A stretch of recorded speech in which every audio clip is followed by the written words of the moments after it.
What if Deku had the Force? Part 3. I'm bored and I'm sure a lot of you guys are too. So that's why I'm going to be doing some type of profile picture competition for my YouTube channel. There should be a link in the description to a Discord. Go to that Discord and then there should be a server called Art Competition where you can post the image of your art there, and if it's good enough and if I choose it to win, it could possibly become my profile picture. So if you guys want to do that, go ahead, because I'm bored and I'm sure a lot of you guys are too, so that will give most of you guys something to do if you decide to enter. All you have to do to enter is just post your art on the art competition server down in the link in the description.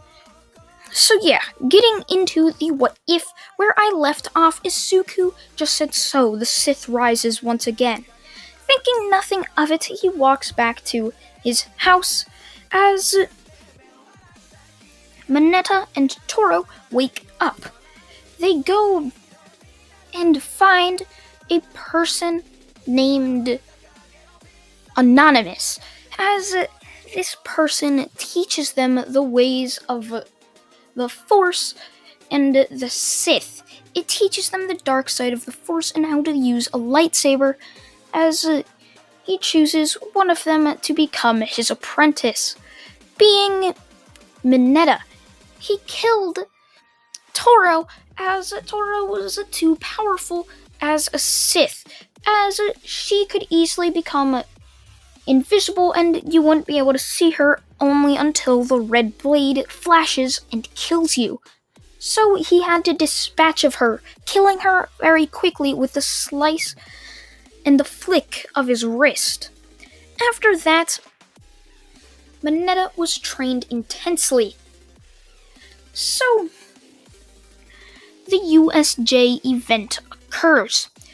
Everyone goes to school like it's a normal day, as Aizawa tells them that they will be going to the USJ building as some sort of field trip to make everybody learn how to be a hero better, I guess that's what you'd say.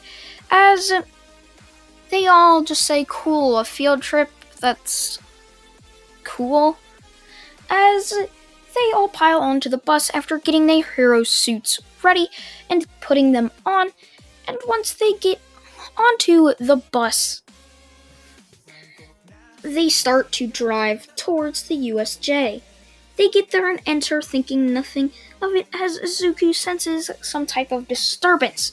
They walk in and see thousands of villains, more like hundreds, all standing right in the center, as once they walk in through the door all the way, Shigaraki yells for them to charge and kill the students, which they don't really do. Aizawa hops down and starts to fight these villains, easily knocking most of them out. Now, this is when Shigaraki yells for Kyogiri to split up the students and have the Nomu go and try and kill Aizawa, where it goes ahead and knocks him out, mistaking him to be dead. Izuku, spotting this, jumps down and gets out his blue lightsaber, where he slashes down on the Nomu's arm, cutting it off cleanly, only to have it regenerate. The Nomu would go for a punch, with Izuku slicing off its hand, blocking it. Each time the Nomu would go for a strike, Izuku would slash and block, having it split the Nomu's arm in two, basically causing Izuku not to be hit. Izuku would continue to deflect these as he goes for a hit, seeing an opening, and slashes the Nomu's head off and sticks the lightsaber into its brain, killing it. And the only reason it didn't regenerate was because he was able to decapitate the Nomu and slash its brain, where I'd say the regeneration cells basically formulate, where the brain sends them out throughout the body. Yes, I don't know how this works, I'm just random guessing. If it doesn't work, anime logic, that's what I usually blame everything for if it's wrong. So yeah, blame anime logic. So after that, another portal opens to see a figure wearing a cloak as another figure appears. As Izuku, confused by this, as the figure comes out and lights a lightsaber. Izuku, seeing this, is confused. He relights his lightsaber as Izuku gets into a defensive position as the figure charges at Izuku, slashing once from his right shoulder to his left, which Izuku was able to block. Each strike was ended up blocking. I'm not really good with fight scenes, and I wish I could basically explain them better. Each block or each blow being blocked, Izuku would go for an attack only to have it being blocked.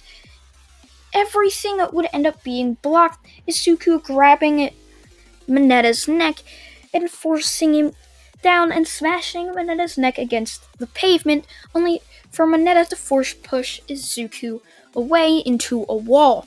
Izuku grabs his lightsaber with the force and throws it at Mineta, only for Mineta to block it and grab it, where Mineta slices off Izuku's arm and goes back to the figure where they end up leaving. Now Izuku did not have his full arm sliced off, only around his hand, around where if you look at your arm, you have your hand, then your elbow. Around halfway through that is where his arm was cut off, as the entire USJ was enveloped in the screams of pain of Izuku as he looks down to see the smoldering, clean cut of where the lightsaber had sliced cleanly right through his arm. Izuku goes to Recovery Girl, where she says she can't do anything, to where Izuku then goes to Class 1H, the, where Meihatsume is, basically where they build stuff, as they end up building an arm into Izuku's arm, where he can now feel the fingers, basically, but he doesn't really have feeling on them. So Izuku looks at his arm and just says thanks as he walks out, now having a good enough arm to use to fight again. After this, he goes back to class as the entire class is shocked at what they see. They heard the screams of pain and agony Izuku was having, but they thought that was nothing but a villain. When they see Izuku coming out with a robotic arm, they say, Izuku, stop playing. Did your arm seriously get cut off? It couldn't have, right? As Izuku just says, well, some Mineta cut it off. I don't know how he was able to get so strong. It was foolish of me to throw my lightsaber at him, and now I don't have one. As Izuku goes to try and build another lightsaber, where he ends up building a lightsaber that we know as Anakin's lightsaber. He built it as he looks at the blue blade. If you remember, Izuku's blade used to be green. Izuku wisps around the blue blade and knows that this is the right lightsaber and that he made a good one. After this, the UA Sports Festival is announced for 2 weeks. So Izuku ends up training for that 2 weeks as he was disappointed in himself for not being able to defeat somebody like Mineta, who was once so weak but now so strong. He also wants to know who could this person possibly be that trained Mineta. Who could they be? When Izuku was walking away, nothing happened. He gets to his house and sleeps, where he ends up having a dream about something so bad. He has a dream about his mother dying and abandoning him, just like what happened in part 1. He was just kept having this dream over and over again, as Izuku is just completely just horrified at this dream that keeps happening over and over again. Over and over again, Izuku would continue to have this dream each night of the 2 weeks passing. Izuku was so horrified, he had to figure out what was causing it. So he goes to the smartest person he knows, Nezu. As Izuku asks Nezu what could possibly be causing this dream, as Nezu just says, "It's nothing I've ever heard of. Maybe someone's implanting the dreams into you. That's all I can say." As Izuku thinks and says, "Is there any way I could possibly bring my mother back from the dead? Is there any way?" As Nezu just looks sadly at Izuku and says, "Not that I know of. But there might be some type of quirk that could do it. You'd have to ask somebody who has the files to it to see." As Izuku thanks Nezu and walks off. After the 2 weeks pass, it is now time for the UA Sports Festival, where Izuku and his entire class end up going into the Coliseum, as classes 1B through the rest end up getting called with a very slight applause. However, Class 1A ends up going through to get a massive applause, as Class 1B looks on in jealousy along with the other classes. They want this type of fame, as Midnight tells them that the UA first year representative should now come up to the stage, which is Izuku. He comes up and asks for a good fight and for everyone to try their hardest, to which the crowd cheers and applauds very loudly. After that, Midnight says that the first event will be a race. Izuku, with everyone else, goes into a tunnel where they line up, ready for the race to start. As soon as President Mike yells "Go!", everyone starts to run out. Izuku knows that Todoroki will probably use his ice, jumps up using the force, as he sees many people behind him being blocked in ice, stuck there, as Izuku uses the force to crack the ice, as many people were able to escape. Izuku also put the force into his feet to run faster and gain first place, where he sees the zero-pointer robot look down right onto him. Almost instantly, the zero-pointer goes down to grab Izuku, which Izuku jumps, lands on the zero-pointer's arm, ignites his lightsaber, and cuts the arm clean off in one very swift motion, as Izuku continues to run at a very fast speed. He wants to prove himself that he is capable of defeating a Sith. Now, Izuku knows that Mineta has to be an apprentice, as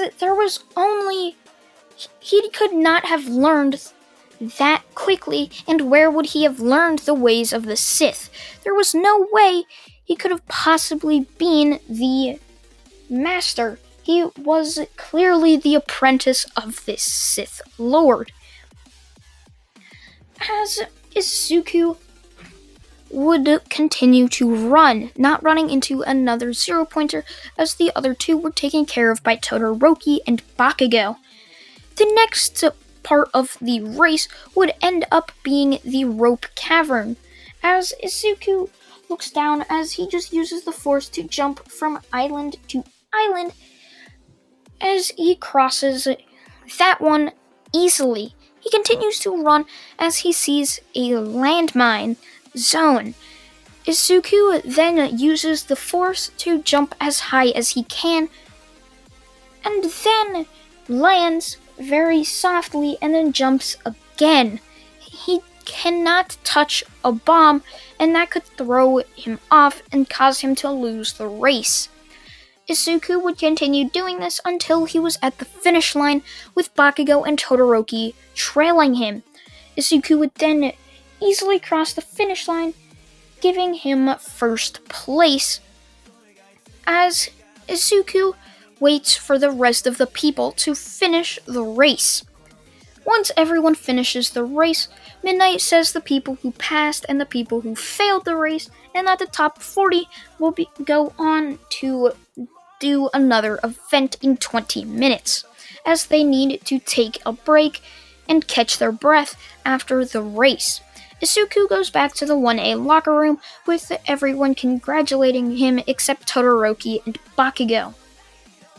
After the 20 minutes pass, they all go back to the onto the field with Midnight saying that there will now be doing a cavalry battle with a team of 4. 3 people on the bottom will be holding the person on the top who has a headband with points on it. With the first place winner will have 1 million points, basically guaranteeing the team an easy victory. Izuku was able to scramble up a team from basically the rejects that nobody just decided to use or choose. Izuku was able to get Uraraka, Meihatsume, and Tokoyami. Basically, the whole thing goes on just like in canon of My Hero Academia. If you don't know, Izuku would continue to have the 1 million points until the final 2 minutes, where one of Mineta's not here anymore, so Izuku would not end up being cornered by Ida and Todoroki and Bakugo and Kirishima, as they were able to escape, guaranteeing their victory, as Izuku's team ends up getting first place, as Izuku just congratulates the rest of the teams that made it, with them with some of them not even giving a glance. After that, Midnight says that they will take another 20-minute break, and after that they will announce the third and final event. The next 20 minutes pass as Midnight tells them they will now be doing a 1v1, as Izuku is up first. Izuku would go up there as he is versing a kid named Shinso. The match begins with Shinso trying to brainwash Izuku, which Izuku can already tell. He uses a Jedi mind trick and says, "You will not brainwash me." As Shinso says, "I will not brainwash you." As Izuku then says, "You will walk out of the arena." As Shinso then says, "I will walk out of the arena," where he walks out of the arena, giving Izuku the victory. Izuku not even daring to congratulate Izuku or Shinso for even getting this far, as Izuku walks back with his classmates congratulating him as they go on to watch the next fight, being Todoroki vs. Suro. Todoroki easily defeating Suro, just sending a huge iceberg right at him. The next person would end up being Todoroki versus Izuku. Izuku immediately gets out his lightsaber, knowing he can use it against Todoroki as the match begins, as Todoroki sends a huge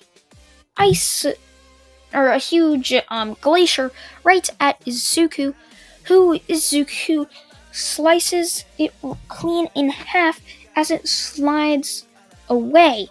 Izuku charges Todoroki, knowing Todoroki is not a good up-close fighter unless he uses his fire. As Izuku gets up close and easily dodges Todoroki's huge attacks, as they are not very useful up close. Todoroki gets himself into a corner where Izuku can sense 100% victory. He knows it's going to be a victory for him. So he says that it's not his father's power, it's his. But right as Todoroki lights up, he gets turned. No, wait, I wouldn't say. He just stops. His fire diminishes as Izuku easily knocked him out as he used the force to slam him into the ice, knocking him out. Todoroki, too occupied with him thinking about his father and how it wasn't his quirk after all, and that it was Todoroki's, his quirk, made him not be paying attention, to which Izuku noticed and knocked him clean out. The next round of the quarterfinals would be Bakugo against Uraraka. Uraraka would try her hardest, but would end up getting absolutely destroyed by Bakugo. Izuku having his anger flare up, which didn't go unnoticed by a person on looking at this whole event. They thought, so, Izuku likes Uraraka. Interesting. Very interesting. As Izuku was very tempted to jump down and cut Bakugo's head off for doing and torturing Uraraka. At least that's what he thought Bakugo was doing to make Izuku mad. Uraraka would end up getting out and losing, as she just says that it's fine and that they don't have to do anything about it, which basically the rest of the class just looks at Bakugo in a different way. Sure, they think he was going all out, giving her respect, as Izuku just says no. He wanted to just beat her up and get it done with. You wouldn't show respect by doing that. You drew the fight out to embarrass her. He could have easily knocked her out with one big explosion that many of us could have gotten knocked out too. That could have been shown respect. But drawing the fight out to embarrass her, that was the only reason he did that. As the rest of the class nods in agreement. The semifinals basically go very quick. Izuku easily beating Ida, with Bakugo easily beating Tokiyami. Tokiyami would end up beating Ida, as that's, I think, what happened in canon, as the finals begin. Izuku versus Bakugo. Izuku would know his lightsaber wouldn't do anything against Bakugo. Izuku can't cut Bakugo's explosion in half. It's not like it's a concentrated type of missile. It's an explosion. The only thing he can do is dodge it. So that's exactly what he did. Once the match starts, Izuku would very quickly and swiftly dodge Bakugo's attacks, almost like he wasn't even touching the ground. When he touched the ground, he'd immediately jump away, basically making Bakugo very mad. Why couldn't he just beat Izuku? At one point, Bakugo thought he beat him, where Izuku was supposedly off the arena, to where Izuku was very barely holding himself in, using the force right above the out of bounds line. Izuku would continue jumping until he saw a moment to strike, where he did. He used the force to propel himself right at Bakugo, where Izuku put his hands out and pushed Bakugo at a very high speed out of bounds, where Bakugo would trip over the edge and collapse out of bounds, giving Izuku the victory. Bakugo, so mad, saying that wasn't a real victory and he wanted a rematch, would end up having to be tied up. Izuku was on the top of the podium in first, Bakugo on the middle part of the podium in second, and Tokiyami on the very bottom of the podium in third. All Might would end up being announced to come down for the medal ceremony, as he did, and ended up coming down and giving each one of them medals, as Izuku thanked All Might, with Tokiyami doing the same, with Bakugo just growling at All Might, as Izuku is congratulated by all his classmates once going back to the classroom for winning the sports festival. After that, Aizawa gives them internship sheets, to where they could go to internship. Izuku would inevitably end up choosing Gran Torino, even though he doesn't have one for all. He was specifically picked to go with Gran Torino, to which he ends up doing. However, his plans are changed when Nezu asks if he could try to train him, which Izuku accepts. Nezu says that he will study with him and he will go on patrol with Aizawa. Izuku would study with Nezu, where Nezu said that he couldn't find anybody with a quirk capable of bringing anybody back to life, but it may be possible through the use of technology. He just isn't sure. Now, when Izuku went on patrol with Aizawa, they ended up running into the hero killer, about to kill Ida. Seeing this, Aizawa wrapped his scarf around the hero killer, which the hero killer struggled to get out. With this, Izuku would get out his lightsaber, with Aizawa removing his scarf, with Izuku plunging the lightsaber through the hero killer's chest, knocking him out. As the hero killer is tied up and an ambulance is called, basically to stitch up his wounds, as Izuku was very precise, as he learned with Nezu where to strike, not to kill anybody, but to basically knock them out from blood loss. Izuku performed this technique on the hero killer, which proved useful as they were able to very easily defeat him. After this, Aizawa tells Izuku that they are going to be taking a field trip and that Izuku should probably take the next week off, as that what he'll be telling all the students tomorrow in class, and that Izuku probably shouldn't come in as there's really no need to. Which Izuku doesn't come in, and to where he ends up training. And that's where I'm going to leave it off, guys. Remember, there is going to be a Discord link in the description where you can basically submit your art, and I will be choosing the best art on there. Basically, if you win the art contest, your art could potentially end up becoming my profile picture. So please go check out the link in the description, check it out, and if you do want to do any art, go ahead and just post it there. There may not even be any people that enter. Who knows? I thank you for watching. And the art submissions end, and I say at the end of June.